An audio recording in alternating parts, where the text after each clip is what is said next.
Autre fait d'actualité, elles sont bonnes. Les relations diplomatiques entre Kinshasa et Bruxelles, après des avancées significatives enregistrées par la Belgique depuis la signature du mémorandum d'entente avec la RDC, les deux capitales qualifient de positive l'amitié belgo-congolaise après un peu plus d'une année de relance de la coopération entre les deux États. Reçue en audience par le président de la République, la directrice générale des affaires bilatérales au ministère des Affaires étrangères de la Belgique s'est félicitée de ces bilans positifs dans plusieurs domaines depuis la visite du chef de l'État congolais à Bruxelles en septembre 2019.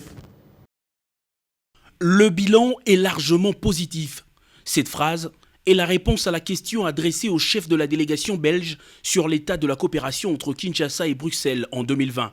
Ce mercredi, c'est une sorte d'évaluation qui a été faite par le chef de l'État, Félix-Antoine Tshisekedi Tshilombo, et une délégation belge conduite par la directrice générale des affaires bilatérales au ministère des Affaires étrangères belge.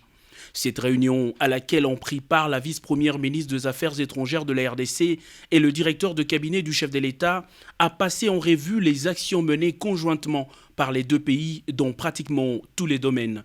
Par exemple, dans le domaine de la coopération, et là je peux déjà vous annoncer que vendredi, il y aura une signature d'un projet avec Kin'Emploi. Ce sera monsieur l'ambassadeur qui y représentera la Belgique.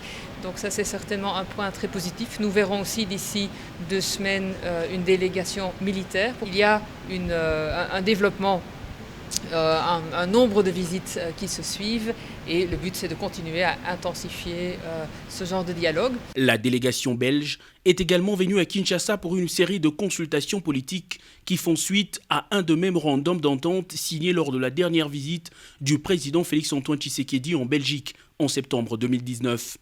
Annick Van Caster a dans la foulée présenté le nouvel envoyé spécial belge pour les Grands Lacs avant d'annoncer la préparation de plusieurs projets entre l'Institut de médecine tropicale à Anvers et plusieurs centres de recherche de la RDC dans le cadre de la lutte contre la Covid-19.